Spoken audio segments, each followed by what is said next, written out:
estar en nosotros como hijos de Dios y como pueblo de Dios, que es la comunión, ¿sí? Que es lo que nosotros tenemos que aprender, es lo que nosotros tenemos que vivir también como hijos de Dios.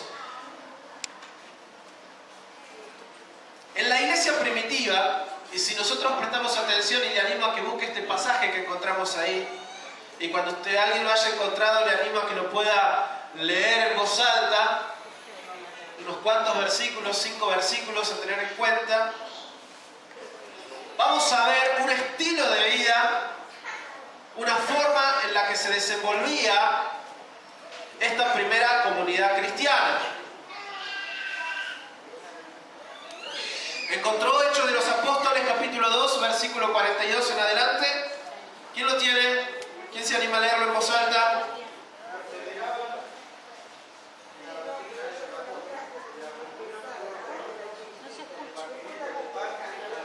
A ver, esperen un cachito. Silencio, por favor, les pedimos silencio. Jorge, lea bien alto. Y perseveraban en la doctrina de los apóstoles, en la comunión unos con otros, en el partimiento del pan y en las oraciones.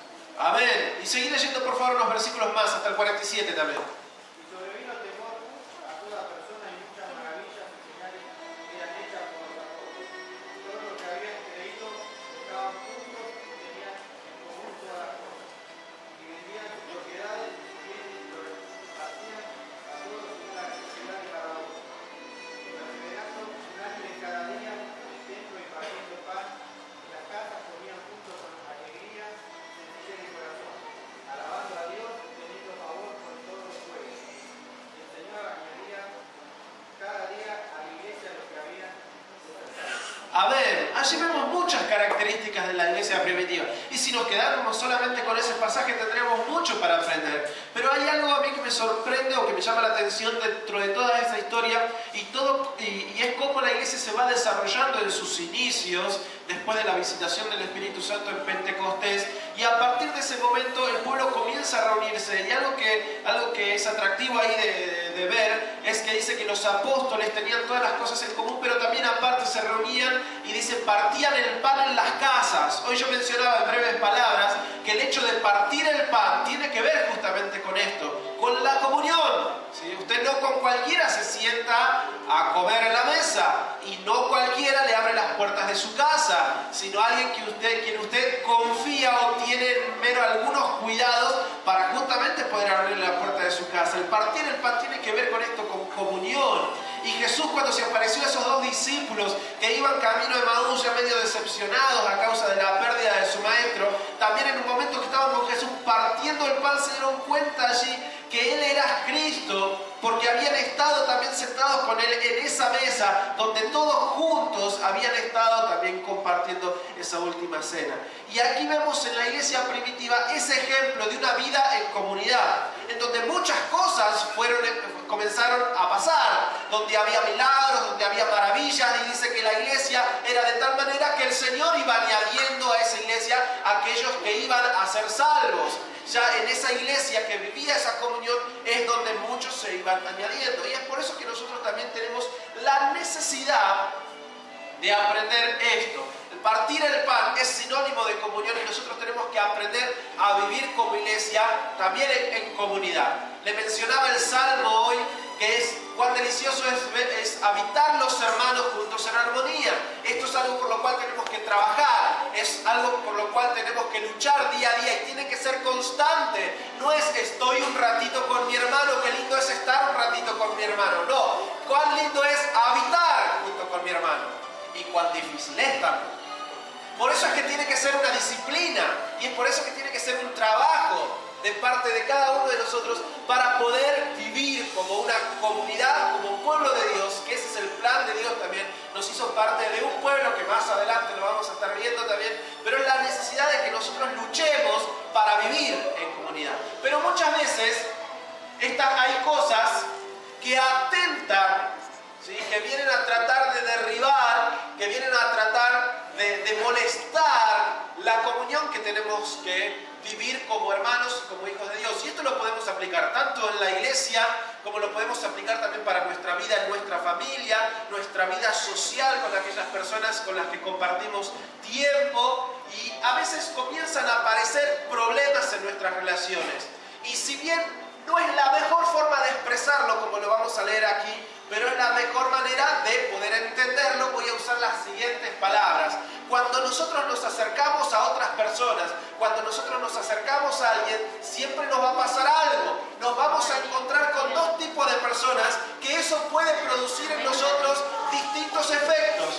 Nos podemos encontrar nosotros cuando nos acercamos a otros, cuando conocemos a alguien, con dos tipos de personas que nos pueden afectar de distinta manera.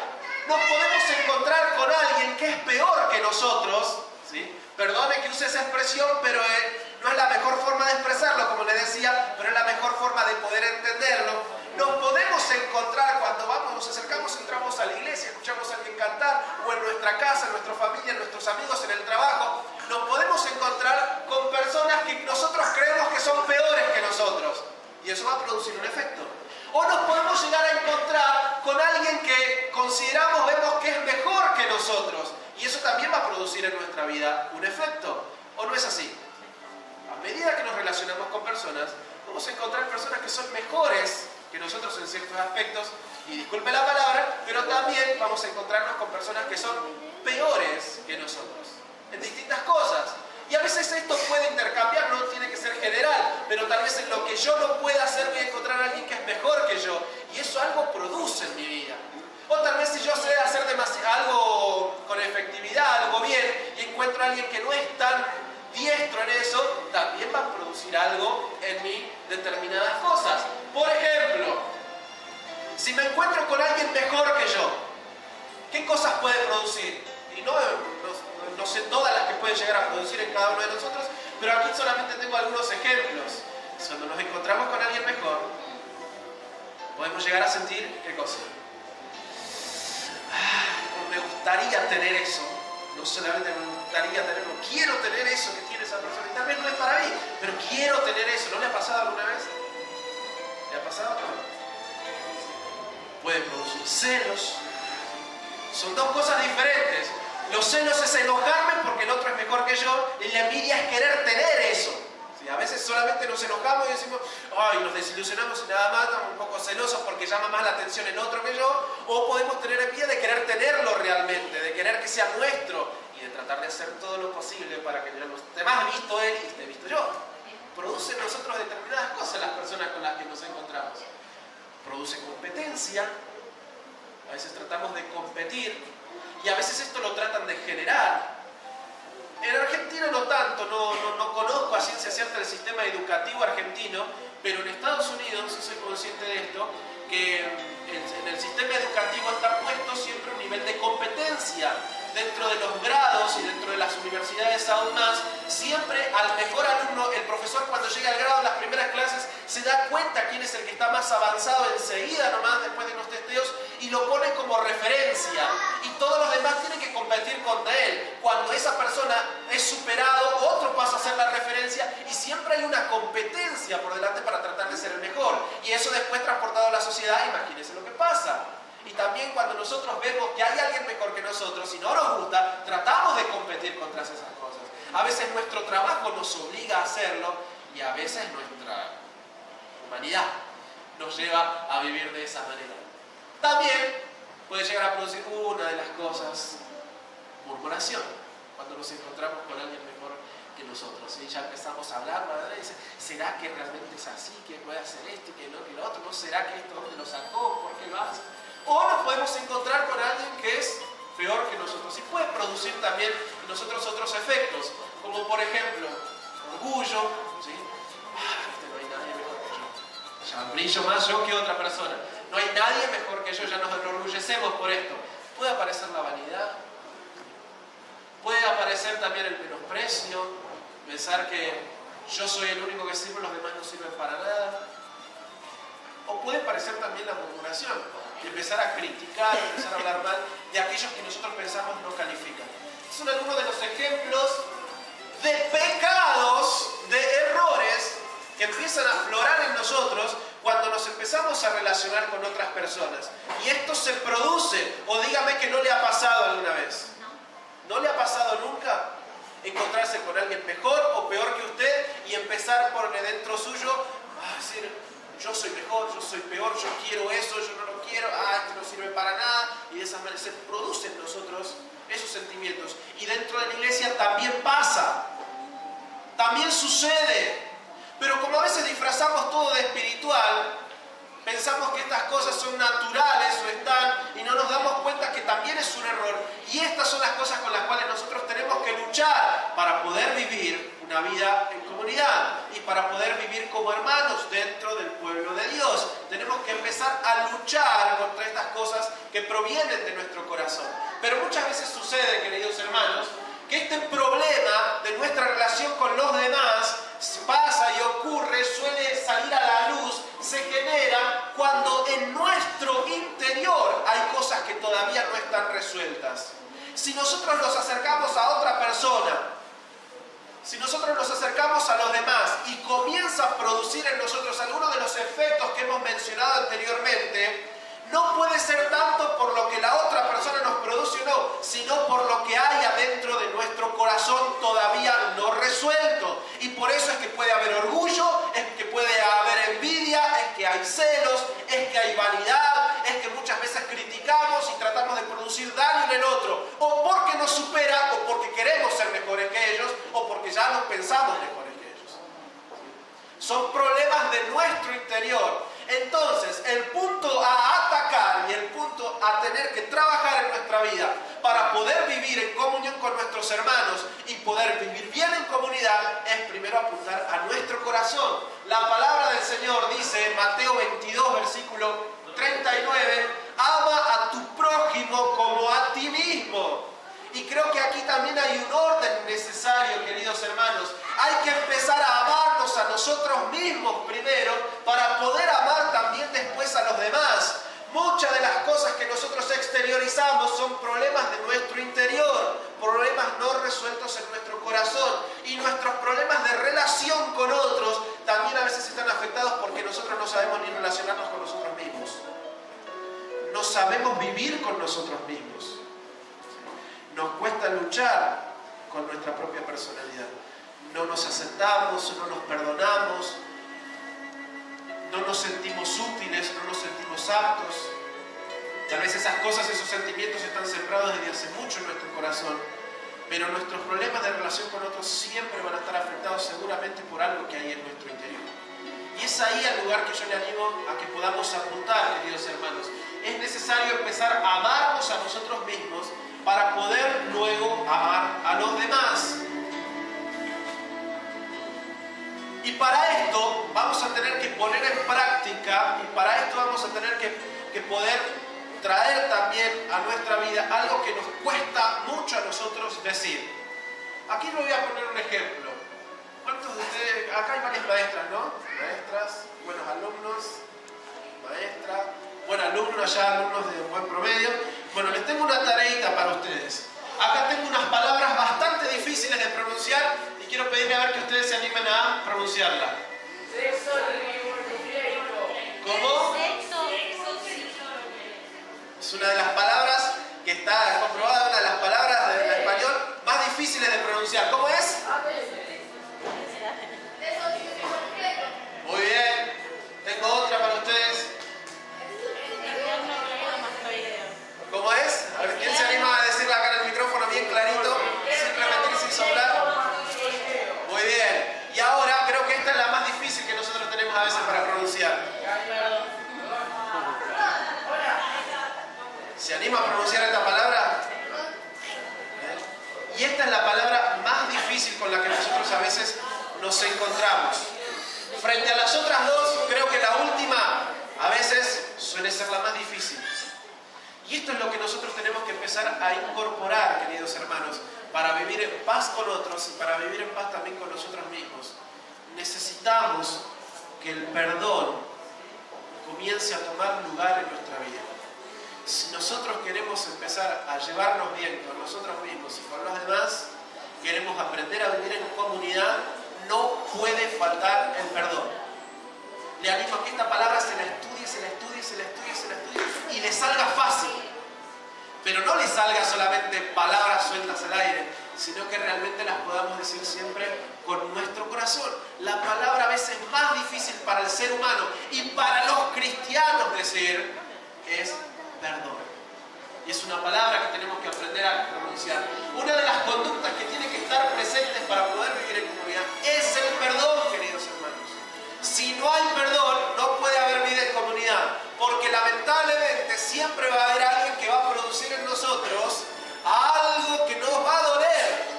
Y tenemos que estar dispuestos a perdonar.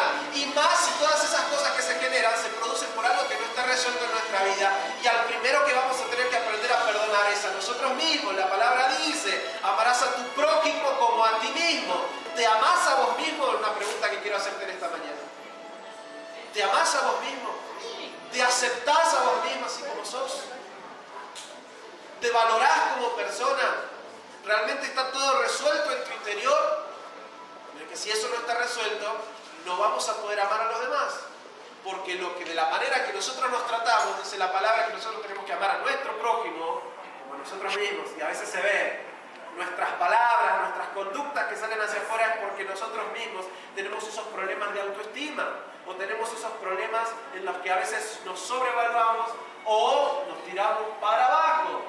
Efesios 4:32 dice algo muy importante. Y también pido a otro voluntario que lo pueda leer bien fuerte. Efesios 4:32.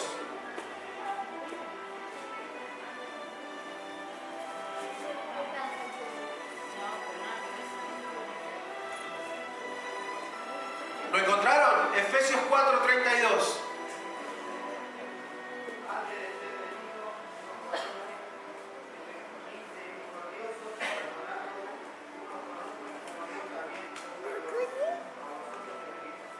Amén. Sed misericordiosos, benignos unos con otros, amándonos, perdonando unos a otros, así de la manera que Cristo nos ha perdonado, la que Dios nos ha perdonado a cada uno de nosotros.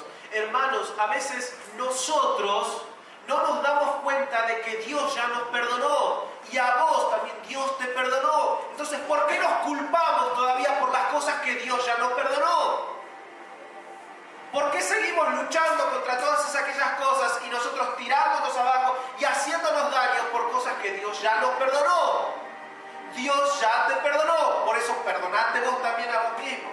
Dios ya te perdonó y te perdonó, por lo tanto también tenemos que perdonar a los demás. Y realmente hay una oración que la repetimos mucho, no sé quién tiene por costumbre hacer cotidianamente esta oración, pero es el Padre Nuestro, la oración que el Señor nos enseñó. Hay una frase pequeñita allí que a veces la decimos tan rápido y de tan memoria: perdónanos, así como nosotros perdonamos a los que nos ofenden. Nosotros ya estamos poniendo la manera en que tenemos que recibir ese perdón, el perdón de parte de Dios. ¿Perdonamos nosotros a los demás? ¿Soltamos perdón hacia nuestra propia persona, la cual a veces nos culpamos tanto día a día por las macanas que nos hemos mandado? Dios ya te perdonó. Y si Dios nos perdonó, tenemos que perdonarnos a nosotros mismos. Y si Dios nos perdonó, tenemos que aprender a perdonar al otro también, que también necesita recibir nuestro perdón y nuestro amor de esa manera. Jesús nos manda a que perdonemos 70 veces 7. Recuerda este pasaje donde Pedro le dice cuántas veces tenemos que perdonar. Y Jesús le dice 70 veces 7. No es que tenemos que perdonar a nuestro hermano 790 y pico de veces. ¿Saqué bien el cálculo? Profesora de matemática. 7 por 70, 49, 490.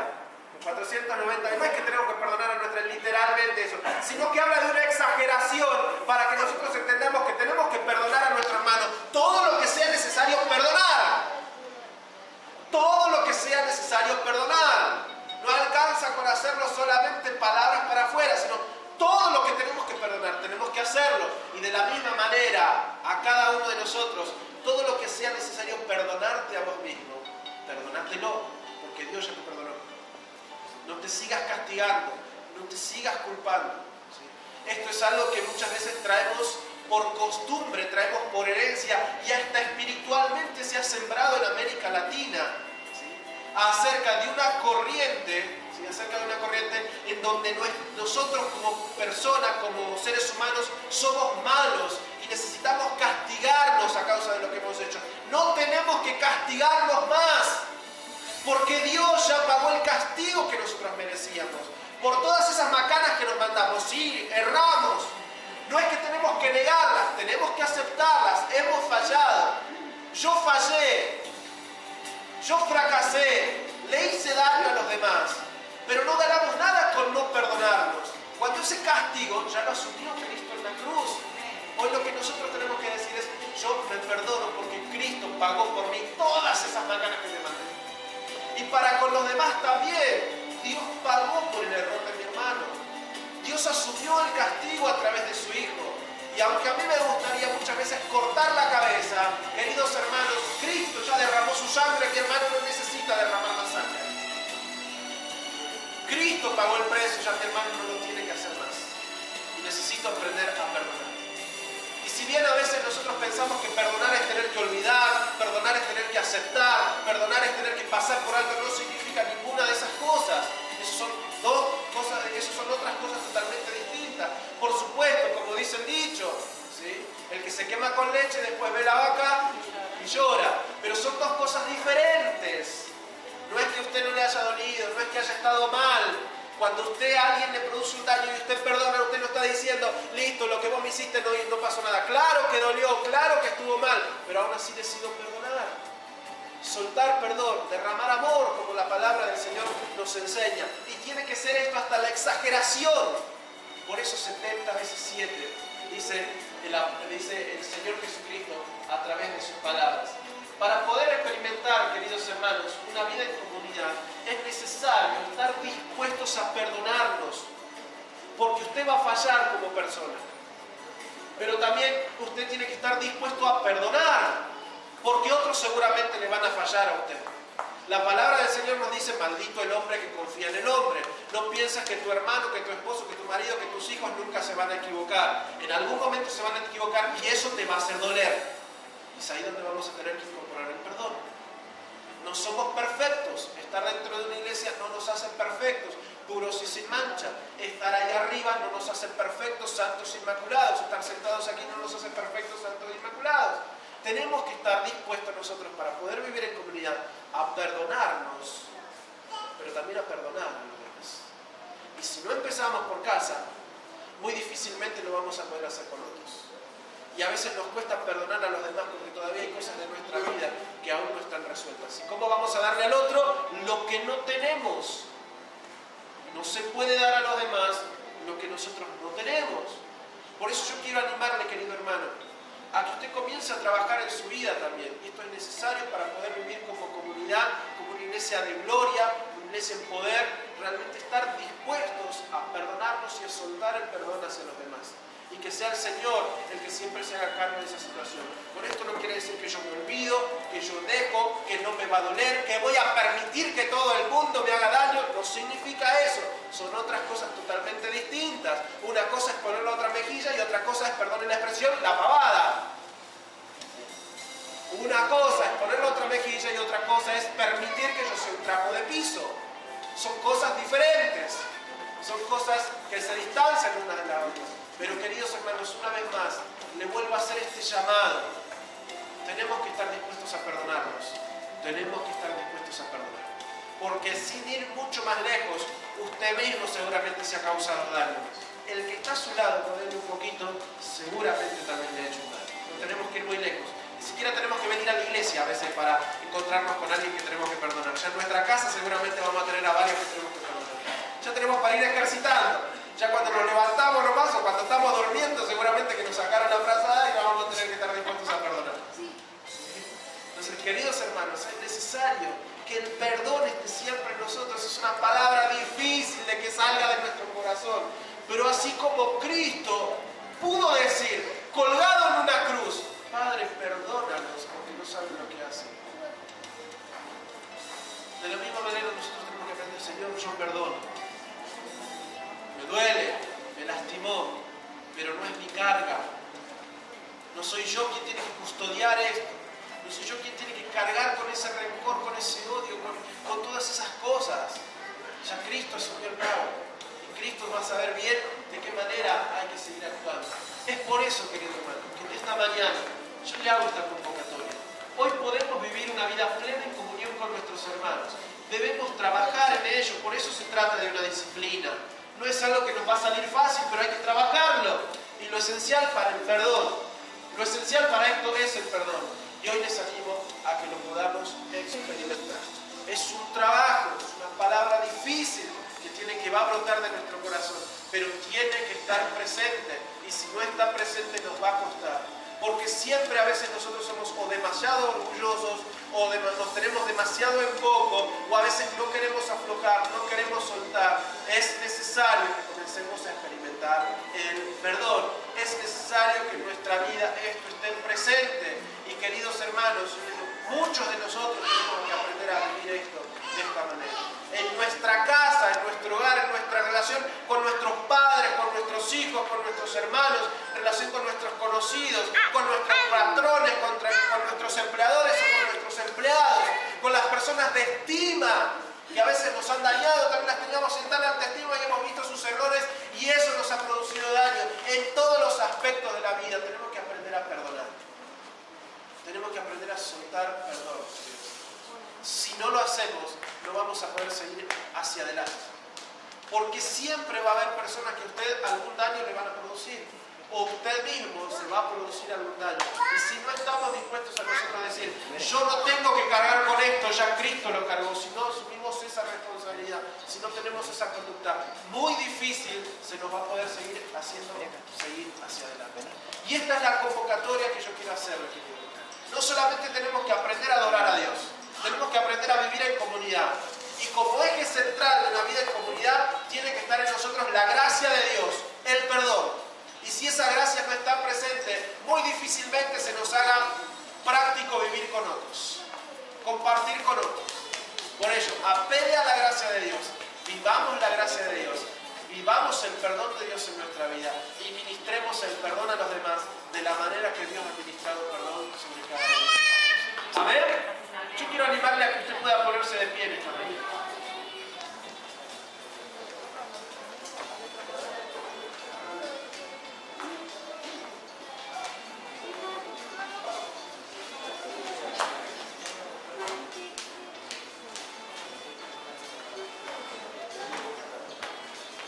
Es muy probable que para muchos de nosotros sea más fácil decir concupiscencia que perdón.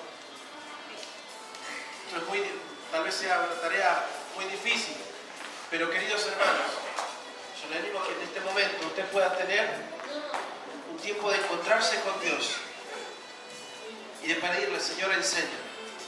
¿Quién es el que ha perdonado por excelencia? Le hago esa pregunta. ¿Quién ha perdonado por excelencia? Dios.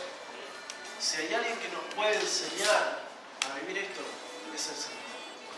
Por eso la primera oración que yo le animo a hacer es enseñarle, Señor, a vivir el perdón y a perdonar. Incline su rostro, comienza a orar.